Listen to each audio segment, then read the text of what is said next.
Welcome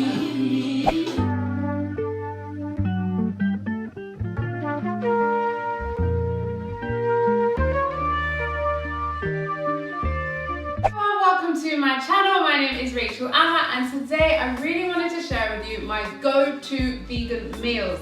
Now these are the recipes that I make when I've been at work all day and I need to come home, make something that's not complicated, it's quick, it's easy, and obviously it's delicious. So I want to share these recipes with you. There are 5, so I really hope you guys like at least one of them. I'm sure you will. So let's get straight in with these recipes.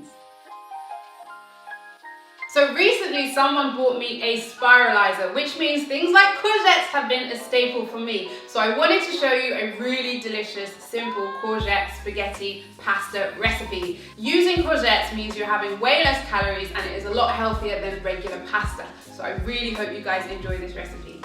So using the spiralizer, I'm just gonna turn my courgettes into spaghetti. Then I'm just gonna heat the pan, then add my courgettes. I'm gonna top with some pepper and some salt, and I'm also going in with some garlic granules. And you just wanna heat these up for a couple of minutes. You don't want it too soft. Then I added some basil vegan pesto. There's so many different pestos, but I really like this with a basil taste. So I am just gently heating the courgettes. You don't want them to go too soft. It's nice when they're a little bit hard to kind of have that al dente effect. Then I added some cherry tomatoes and some spinach, and so I'm just going to mix it up so it lightly wilts the spinach.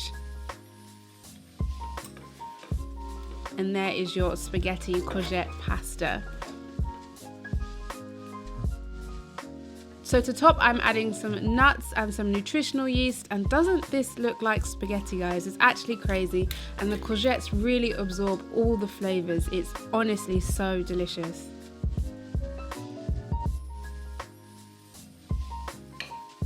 When I first went vegan, I was making this all the time, fajita wraps, because who doesn't love fajitas? They're very, very quick and very simple to make, and they are obviously very yummy. So I hope you guys enjoy this simple recipe for fajitas. So for these fajita wraps, I'm just gonna cut up some onions and some peppers.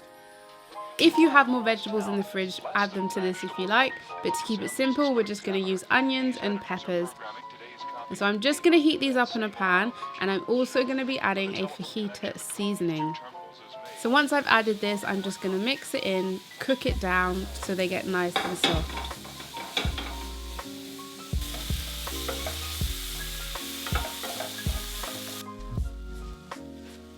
And then I'm going to make a tomato salsa. So I'm just cutting up some tomatoes. I'm sprinkling on top some red onions, some coriander and a bit of lemon, as well as some salt and some pepper. Now if you are short on time, you don't need to make this into a separate bowl. You can put this straight in the wrap as well as this guac. So we just have avocado, tomatoes, red onions, some lemon and some salt and pepper. But as I said, this can go straight in. You do not need to make this separately if you are short on time and you are trying to be quick. So I'm just adding some black beans to my cooked onions and peppers just to add a little bit of protein to the mix. And then I am putting them in the fajita wraps. Now how quick and how amazing is this? So simple, and I think we all know that this tastes like bang, simple, delicious. Added some lettuce on top, sprinkled some lime on, a bit of salt, bit of pepper, wrap them up and we are good to go. Honestly, so delicious. I say delicious so much, but the food is so delicious.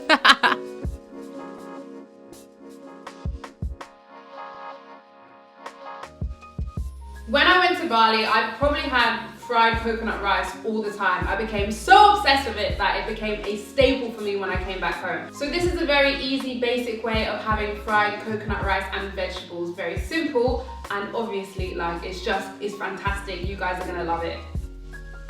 So I'm just starting off by cutting up some vegetables. So we've got some red cabbage, some red peppers, some green onions, broccoli, as well as green beans. And I'm just gonna make a little sauce. So I've got some tamari, some chili relish, as well as some fresh ginger and some fresh garlic. Then you're just gonna mix this all together.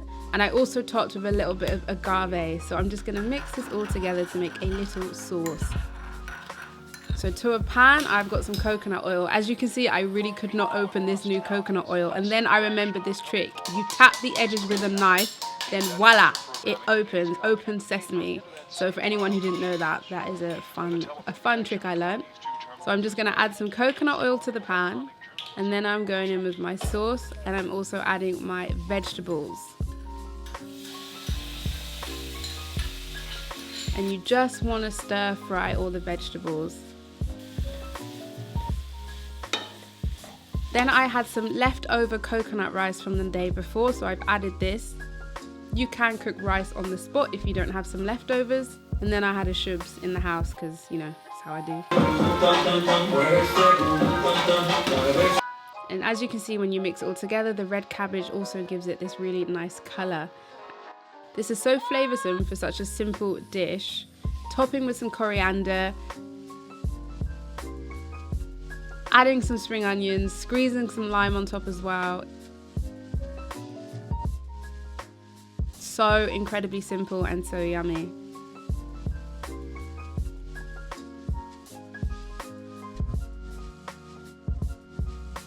If you guys watch my channel, you know how I feel about the vegan tuna recipe that tastes like tuna, but it ain't. So that has become a staple for me because it's very easy to make, and I love having it with a jacket potato. So I'm gonna make it again here. Feel free to make it for sandwiches, have it any way you like, replace it with tuna, and it tastes like tuna, but it's not, it ain't tuna, it's tuna.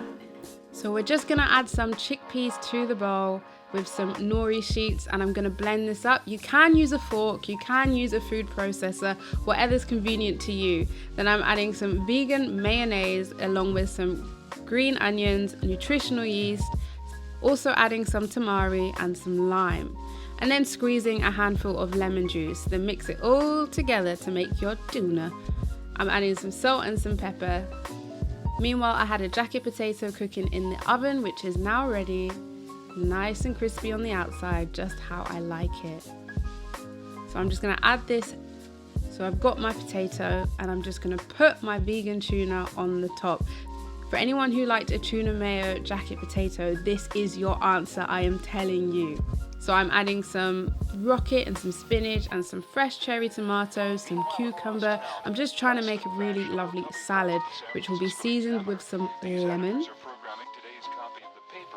I've also added some pumpkin seeds on top, and this, guys, is just phenomenal. Like, so authentic, so simple, and so tasty.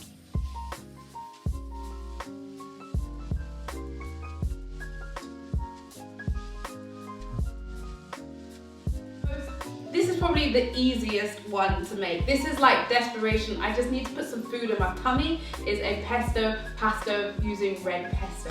So I hope you like this. This is the easiest, this is the quickest, and yeah, let's just get straight in. So I'm just gonna heat up some pasta, bring it to a boil, and then drain it as we always do. Then I'm gonna put the pasta back into the pot that I cooked it in. Making a bit of a mess, but you know, things happen. Then I'm adding red pesto, a whole bunch of nutritional yeast, and then a bunch of spinach. With a meal so simple, it's good to get some greens in there, especially if you have like broccoli. Broccoli would go so nice with this. And then I just had some cucumber and tomatoes in the fridge, so I'm just gonna add those to the plate just to give it a little bit more. And there you have a really, really simple, tasty pasta dish.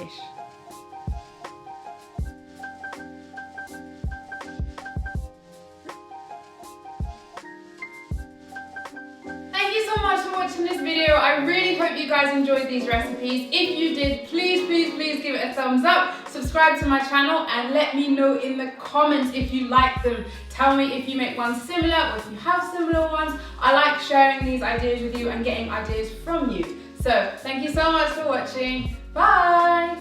Just trying to get to Wakanda. Everyone that watched this when it was the live stream on Facebook, everyone who was there and listened to this then, much love. Anyone who just heard it, much love. Still my favorite version. Ready?